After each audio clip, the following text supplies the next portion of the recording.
I'm Ben Silverio. And I'm your guest host, Nicole Keating. And I'm your host and post, Ansel Birch. And it's time to party! We're not doctors, we don't give medical advice. Please drink responsibly.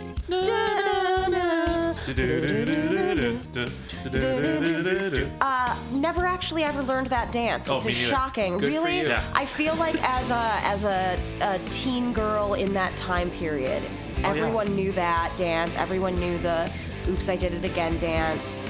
I didn't have I know MTV. Bye Bye Bye. You do? That's I know part of Bye Bye That's Bye. incredible. Bye Bye Bye is great. No choreography That is memorization surprising for me. given the amount of choreography you've learned in your career. In my life, yes, Yeah. but I think it's just that if no one's paying me to learn it, I'm not Can't be interested. bothered. Yeah, fair No, enough. I'm not going to do this for fun. This is work. This is work. From the time I was a very young child, I took my work very seriously. Right. Mom, I'm not watching Robin Hood for the 50th time. I'm memorizing lines. Literally.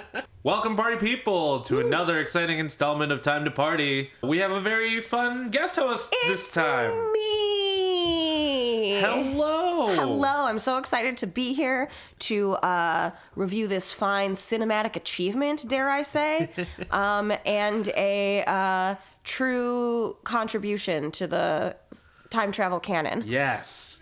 So, party people, you are listening to Nicole Keating. I almost called her Mini Bar. I have a secret identity. It's not True. secret. It's not secret. I'm like an Iron Man where everyone knows who I am. Mini Bar is my burlesque name, so when I'm taking my clothes off for money, I use that name because Yes. it's cute and implies drink more drinks at intermission, so I get cuter and you pay me more. And then I use Nicole Keating for all my other various and sundries, which at the moment are many various and many sundries. Oh, do you want to talk about any of them? Oh, gosh. I mean, I don't know. Is this the time for plugs? Are we doing plugs yet? I'm a why not? Leo. I'm never not doing plugs. Yeah. I produce burlesque. We have a Walt Disney show, or I don't want to get sued, so we're calling it Bibbidi Bobbidi Booties, the most magical nerdlesque show on Earth. That is on April 9th.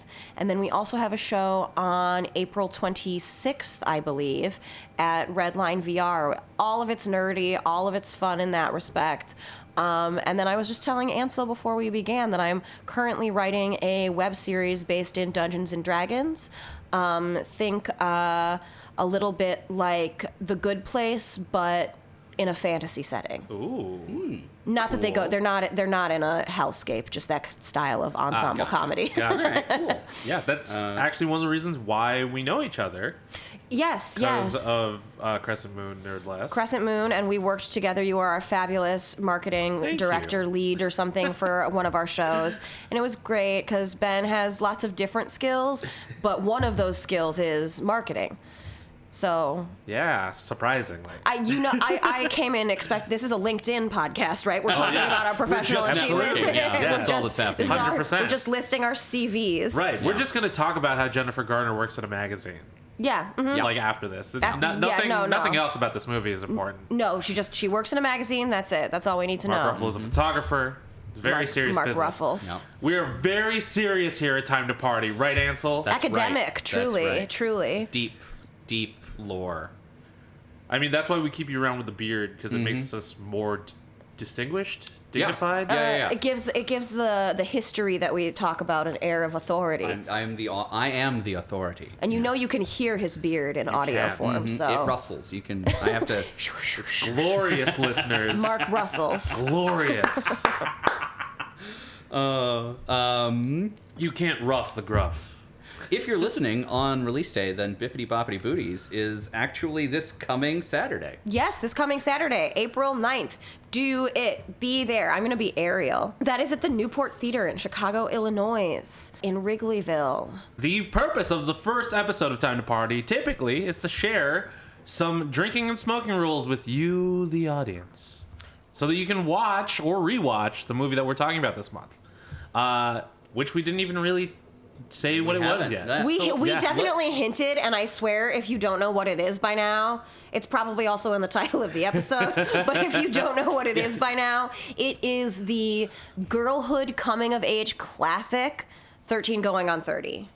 Yes, Jennifer Garner, Mark Ruffalo, Andy Serkis. Andy Serkis. I forgot that Andy Serkis played the boss. When I saw his name in the opening credits, everything went up a couple notches. I was much more excited. Yes. all When of a somebody sudden. told me that Gollum and her boss were the same person, I had a whole paradigm shift in my life. This was kind of before I was super into IMDb life and okay, let's look up every actor who's in this one episode of Law and Order and figure out what else they've been in.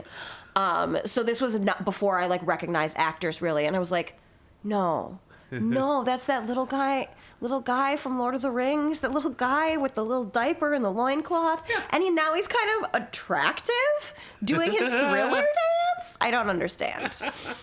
With Judy Greer. Judy Greer was the other cast member I was going to mention. The indomitable Judy Greer. Yes. Judy Greer is so good in everything. Have we tried hair up, glasses on? If you don't know anything about 13 Going on 30, our good friends at IMDb tell us that it is about a girl makes a wish on her 13th birthday and wakes up the next day as a 30-year-old woman. 30, flirty, and thriving. Yeah, you know, the 30, first note that I wrote down, Is that the whole thriving. synopsis? that's the whole synopsis. They get real in-depth at IMDb, don't you know? Yeah, man. Fucking... That's shocking because there are episodes of the aforementioned Law and Order that have more detailed It's descriptions true. than this movie. Absolutely. Wow. Okay. So the first note that I wrote down, actually, which we'll probably get more into in episode 2 of this podcast, 30, flirty, and thriving, not how I remembered it. Oh, not how you remembered 30? Yeah. Absolutely not. I was like, if this scenario ever happened to me, jumping it forward in time, I'd be like, go back. No. No, Ugh. that's not true. I'm fine. I swear I'm fine. But I think it was okay. I think I turned out okay. What we're doing here today Yes. is we're going to give you some drinking and smoking rules to choose from as you watch the film. These are a la carte drinking and smoking rules. You don't have to do all of them. In fact, we recommend that you do not do all of them. And if you're lucky enough to be doing this with a group of people, maybe pick one per person or Yes. something so that everybody has One per something to person. point I at like the that. screen and go, hey! When it happens. That's a fun way to do this. Also, if you're drinking something a little bit more sobering, then If you're not drinking something as spicy. yeah, spice isn't your choice for the night. Don't worry about that either. We're not here to try and get you drunk or high. We're here to help you enjoy a movie. There are a lot of different ways to party people. Yeah. And just because we party with these beers that we currently have, doesn't mean you have to. Yeah. You can party any way you want, and it's all cool. That's right. So, that being said, friends, what rules have you prepared for us? All right. When I was formulating these rules, I was having trouble because I was getting too engulfed in the movie again. Because this keeps It's so happening to good. you. It's keeps so happening. good. It's such a good movie. It's a classic for a reason. And it's just so fun that it's easy to get lost up and caught up into. So I don't have a ton of rules. I have 4. I have 4 as well. That's Hey, perfect. perfect. But actually, first, Ansel, had you seen this movie before? As keeps being the case, I had not seen this film before. Not really. That's Oh true, my yeah. goodness. Okay. As much as I love time travel movies, I keep having blind spots. So This yeah. podcast is actually just so that I can get Ansel to watch Watch all all these the time travel movies. Yeah. Okay. Ansel, you look like a man out of time. You should watch other I do. other people out of time. As the only one at the table who could comfortably time travel, I really ought to true. watch more. That keeps being the case. Our co-hosts and myself, if we were all to travel back in time, we would probably be fucked. Oh yeah. Yeah. It'd Oh be a hard, yeah. it'd be a hard sell, yeah. Yeah. Where are you from? We've never. Most of us have literally never seen anybody like you. And I'd probably be instantly assaulted by bandits. Anyway, my first rule, take a drink when someone mentions someone's age. Ah, that's a very, very good one. Interesting. Frequently, it's 13 or 30. Yep. But people talk about age a lot in this movie, you know? Almost as though it's an important theme. Exactly. Now, I originally made this one as a shot rule, but Cool. I realize I think they might say it a little bit too much in the movie. So you can say shot, you can say sip. Shot if you're feeling wild and doing this on a Saturday night with your drink, girls. Yeah, maybe make this one a cocktail. But every time they say 30, flirty, and thriving. Ooh. That's good. They do say it a lot. They say it a lot, Yeah. which might be dangerous, but I feel like except for the parts where it's repeated, it's spread out a little bit. Yeah. You'd really have to rack them up at the beginning of the film. Yeah, just to be prepared. To be ready. Yeah. Since Ansel and I are ill-equipped to comment on this, would you say that would fit as a smoking rule? Take a hit? Yes, that could also fit as a smoking rule. I'm very disappointed in myself that I didn't bring my weed. I thought about it and then I just totally forgot. You're allowed. It's fine. I know I'm allowed. I was completely neglectful of my stoner duties, and I apologize. Might make episode 3 more coherent, so... Yeah, that's true. I mean, that said, we're all drinking beer, so who knows? It's true. Yeah, but crossfading is very fun for like when we're not recording after. Yes. Gosh, we recorded this podcast drunk a few times, One time. I was drunk. We did it that one time. Listen to that bonus episode of Hot Tub Time Machine if you want to know why we don't get Ben drunk before the show anymore. It's true. My second rule: take a drink every time someone is referred to by their nickname. Oh, cute. So you get a lot of Beaver, Tom Tom, Matty. There's a bunch of nicknames. Did you guys have nicknames in grade school? In high school? I was always the only one, so nicknames were never an issue for me. I had a nickname in Boy Scouts because everybody had to have a nickname. There was a whole ceremony around it. Wow. But it was Beaver, which was not. Oh no, not complimentary. great. Not great. Which is Maddie's nickname. Yes. She calls him Beaver a couple times, and I was like, "Feel you, boy." I said take a sip every time someone displays toxic femininity. Oh. We've got a lot of girls being terrible to other women, and that's definitely a sip rule because that happens a lot. a lot. A Yeah. lot of this movie is that. And I mean, even for the time, like back when the movie came out, Mm-hmm. like a lot of that stuff kind of ran rampant. If you look at some of the similar movies in the genre. Well, I mean, Mean Girls was also same year. I mean, it's definitely the point at which people started calling out, like, hey, maybe this is, like, not the greatest, as opposed to being... Should we maybe not do this? Should we maybe not do this to Yeah. other people? Nah. My third rule kind of goes along with yours because I feel like one of the chief offenders of the toxic femininity in the film is Judy Greer's Lucy. Yes. Oh. And worst. Yeah, Yes. Lucy is the perpetrator from the beginning. Absolutely. That, I mean, Jenna kind of falls into it. The Jenna that we don't see kind of falls into it. Mm-hmm. But luckily, we only see her when she is her dorky self. Right. Hidden Jenna. Yeah. Yes, Shadow Jenna. Shadow Jenna. Nega Jenna? Nega Jenna. Nega Jenna. I like Nega Jenna. Mirrorverse Jenna. Yes. With the goatee. The darkest timeline, Jenna. She definitely, yes. But yes, Judy Greer, who is a incredible actress. One of the best, most diverse actresses of our time. Absolutely. She deserves all the roses, which is why you need to take a shot out of respect for Judy Greer. Respect shot for Judy. Yeah. I see Only it. do that once because, any more. Yeah, she's in a lot of the movie. She's in a lot of the movie. But she's also kind of a shit. She's a lot of a shit. Lucy Tom Tom is not a great person, but Judy Greer pulls it off really well. Yes. You need someone with that charisma, otherwise it would have been totally And comedic insufferable. chops to Yes. make it not as absolutely evil. Right. This is I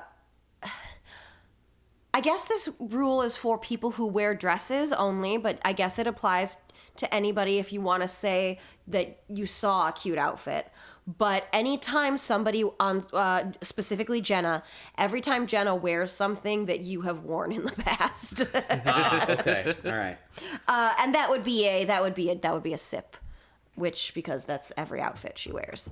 But just it doesn't have to be every outfit because you might not have worn it in the past. If it would be something that you would definitely have been like, oh yeah, when I was 13, that would have been a jam. Yeah, I mean, if people are listening to this and rewatch the movie and they're around our age, like, they would totally get that. Well, but not even really, because she's a child of the 80s, Yeah. and therefore we get her style tends more towards 80s Oh, that's true. when we get into the 2004 era. Though I guess you can also consider anybody on screen if it was an outfit you would have worn in 2004. Yeah, when you see your fashion icon. Yeah. I think we can expand the rule to be something you would have worn in 2004 I'd have to or drink in for the Andy 80s. Serkis then. Fuck. Yeah, every time Andy Serkis is on screen. God, those are some good suits. Fun fact, Andy Serkis was mocap in this movie, just as himself. Yeah, exactly.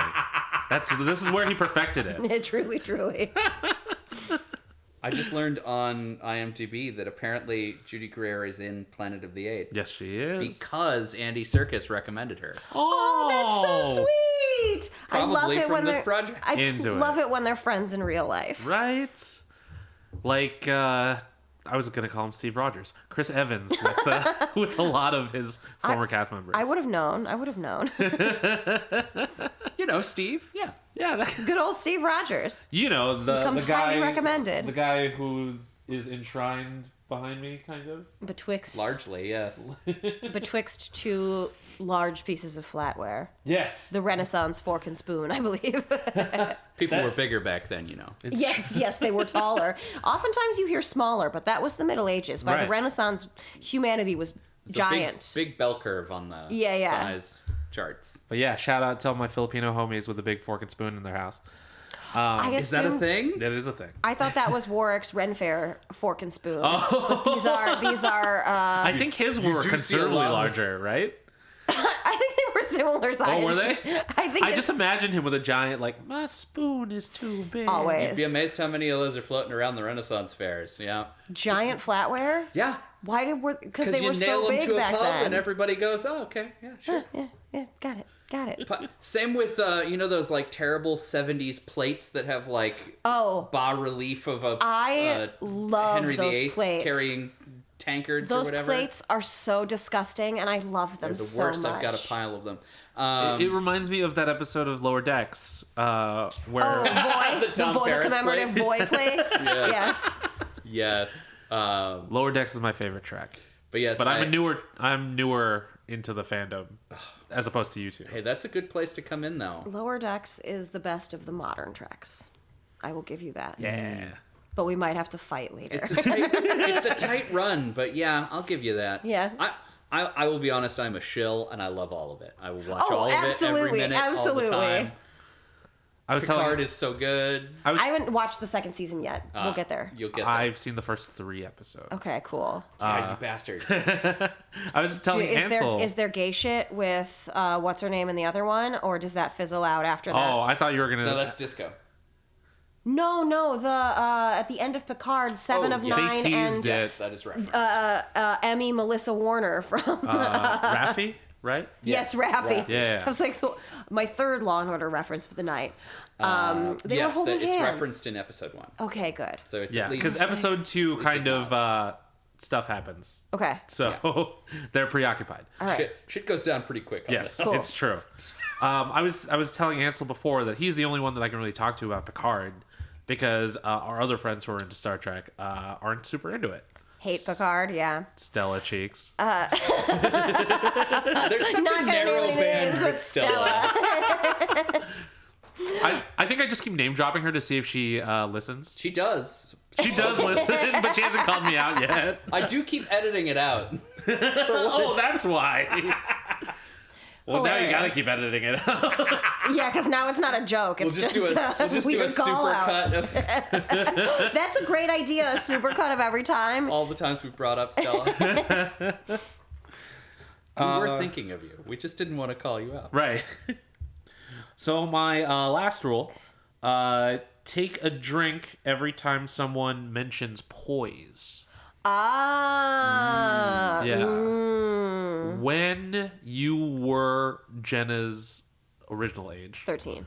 what magazines did you pick up? Oh, this is a great question. Okay. 1998. Well, so I actually had a very. My mom is a just talking about very, that. very, very staunch feminist. And so I was not allowed to read a lot of women's magazines because she thought they were like too sexualizing of women. So all of these magazines that I read were sort of like on the DL. It was like getting porn. No. So I was subscribed to the American Girl magazine until I was probably about 15 years old. Wow.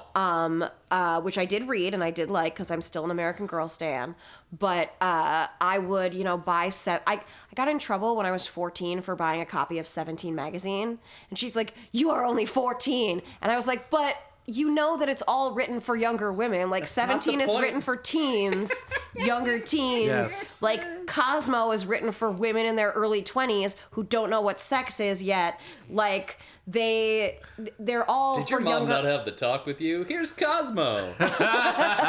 Do you want to learn weird, gross sex stuff that nobody fucking does? Here's Cosmo.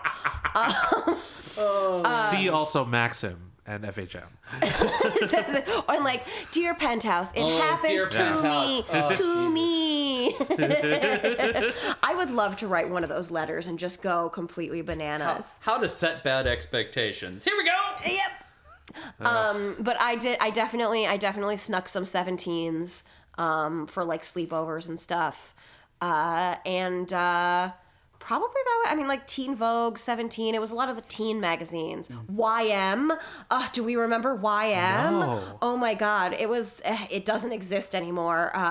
But it was like almost like more like along the lines of Us Weekly with a little bit more fashion, but it was a teen magazine. Okay. YM was great. Young Miss is what YM stands for. Aha. I hate everything about that. I know. Bad. And then I also just got a ton of clothing catalogs full. Like, the subscriptions were the Delias, the Alloy, and then there was one called Moxie Girl that was a catalog and a magazine. That at Really, one point, aren't they all? That's true. All magazines are catalogs. Not all catalogs are magazines. Yes. Yeah, that's a good way to put it. But then there was one called Moxie Girl that was the catalog magazine. And once they did an interview with the costume designer from Buffy. Oh. And the things that they put in that like spread of the magazine / catalog were pieces that you could buy from like the Buffy wardrobe. Oh. I had That's so gold. many of those. Early cosplayers must have loved that. I mean, Lost their it was so good. I had this black velvet tube dress with silver dragons like stamped on it. The Terra collection. I think that was Buffy's because it was worn with like a sort of silvery button down overshirt and a black interesting. choker. That was a great one. Okay. I remember a lot of my contemporaries picking up Teen Beat or Tiger Beat. Oh, Tiger Beat. I was already pretentious at that point and didn't have time for things like Tiger Fair Beat. enough. I didn't like boy bands, and it was a lot of boy bands. That's true. I did. Oh my God! When I was a little younger than this. I think I was probably 11. I got at a Scholastic book fair a little book that was called Your Favorite Stars and How to Reach Them. Oh my and it God. was I just, remember you that remember book. This? Yes, it was literally just like profiles of celebrities with like a little bio, Yep. and then where you could send their fan mail. Yeah. Oh my God, that was wonderful. Before IMDb Pro gave you that information freely. yes, very true. God, the magazines that I picked up around then were either wrestling or music based, like Yeah. WWE magazine. Well, I guess it was WWF back then.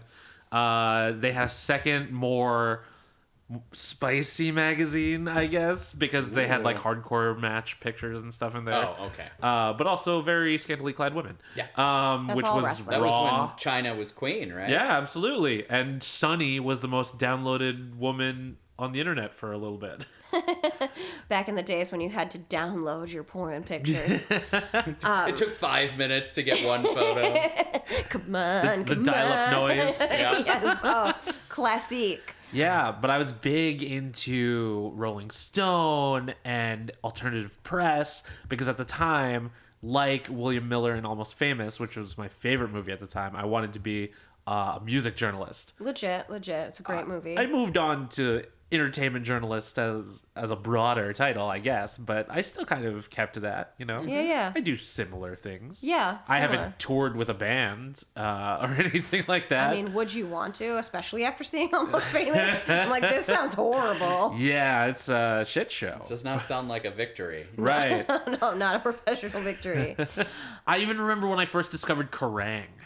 Because I was just like, oh, When a you British first magazine. I don't know this magazine. It's the British version of Alternative Press. Oh, sweet. Okay. Yeah. I was a Spin magazine fan. I remember getting some Yes, Spin. yes. Yeah. Got some Spin. Almost always when I was in the airport going somewhere.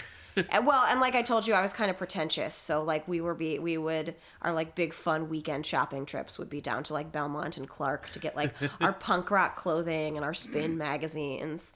We were 13. So my last rule, this is a very subjective rule because it's a finish your drink rule. Okay. So you can also, if you don't feel like finishing your drink, you don't have to abide by this rule. Every time you are filled with a sense of overwhelming nostalgia, finish your drink. Just from credits to credits. I mean, seriously, the entire whole movie. movie. The entire movie. How overwhelming, I think, is your own measure. Do you feel it like in your heart? Do you have the like gut reaction? Yeah, is it deep in the well of your soul? Kinesthetic response, theater vocabulary word. Do you have a kinesthetic response to it where you either are suffering from contact embarrassment, or you tear up, or you just are smiling so big uncontrollably, or you're disgusted at your past self? All forms of nostalgia, but if it's a strong feeling, finish that drink, baby. I've just been buried in these nostalgic feelings all week because I, not only to prepare for this podcast, rewatched 13 Going on 30, but I also watched twice Turning Red, the new Disney Pixar film on Disney Plus, because that takes place in 2002. So like, there's a lot of crossover, you know, in like the things that are bringing me back to childhood. So I've just been buried in all of these feelings. I can top it off by rewatching Pen 15. Oh my God, Pen 15. Picture. I haven't finished that series, but speaking of nostalgia, that's the one where the overwhelming feeling of nostalgia would be from top to bottom, because those episodes are so painful in so many ways. Yeah. What season are you at? Oh, I am in the middle of 2. Okay, so you just have the rest of it to finish. Yeah. Right? And that was it, right? There's only the 2? Yeah, there's only 2 seasons. Right, Yeah. so you got to the Spice Girls episode. I haven't seen this. Oh, yes, I have seen the Spice Girls episode, yes. I remember having this like, my heart went out in that episode because I remember exactly the same thing happened to me, except with Spice Girls as Power Rangers, where the other kids that I was playing with at the time wouldn't let me be the Red Ranger or the Green Ranger. You know, I had to be the Blue Ranger because I had glasses and was nerdy. Oh my God. Yeah, if they had it their way, I would have been the Yellow Ranger. I was gonna say, that's what I thought you were going to say, is that they made you be the Yellow Ranger, and I was like, that is so upsetting. That's so fucked up. That is so upsetting.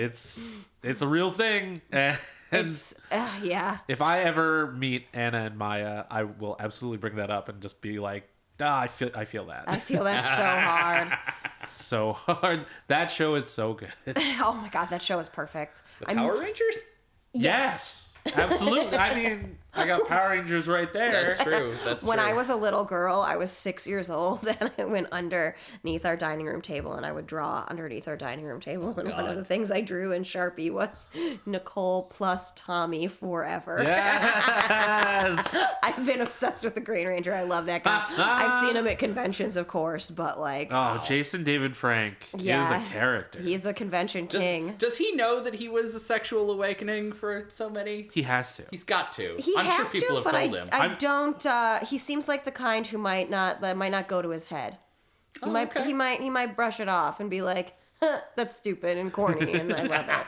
But I wonder if he and Amy Jo Johnson had a conversation about this, because the both of them had to have been for many people. Many people, and they're just the iconic OTP. Yeah. Poor Jason. Poor Jason. Sorry, Jason.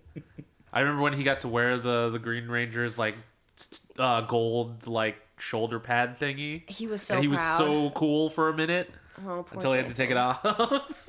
Poor Jason. Yeah, Top Dog no more, bro. Yeah, so that does it for our rules. If you decide to go back and watch 13 going on 30 again, feel free to utilize them. Have a grand old time. Yeah, and we highly recommend that you do give it another watch before you listen to next week's review episode. Yes, because we don't want to spoil anything for you, but you know, it's been how many years since I was this movie came out? It's less of a spoiler and more of a reminder at this point. Yeah, yeah, pretty it's much. a 16-year-old movie. Unless you're like me and you Don't just didn't count. watch it, which is fair. You also weren't a teen girl at the time that it was came not out, a teen so girl. it was definitely a sleepover staple. Ah, okay. Yeah. I feel like I did see this in theaters though. Yeah, I watched a lot of romantic comedies growing up. Hey, nothing so- wrong with a rom-com. No. I love me a rom-com. Yeah. So Yeah. Until next time, party people, if you want to discuss our rules, you can find us on the internet. I am at bsilverio20 on Instagram and Twitter. I am at OG Nicole Keating on all platforms. I am at Indecisionist on Twitter and at The Indecisionist on Instagram. This has been an Indecisionist production. Special thanks to April Moralba for our podcast art and to Marlon Longid of Marlon and the Shakes for our amazing theme song. Yes, and if you would like to join our conversation after any of our episodes, make sure to use the hashtag #TimeToParty. That's time, the number 2, party. I do look for it. Yes. I'm glad someone does. You are obligated by job title to look for it. Right there in the name. Yes, so party people, while you continue to be whatever age you are, flirty and thriving, we're here to say be excellent to each other and Party on, dudes.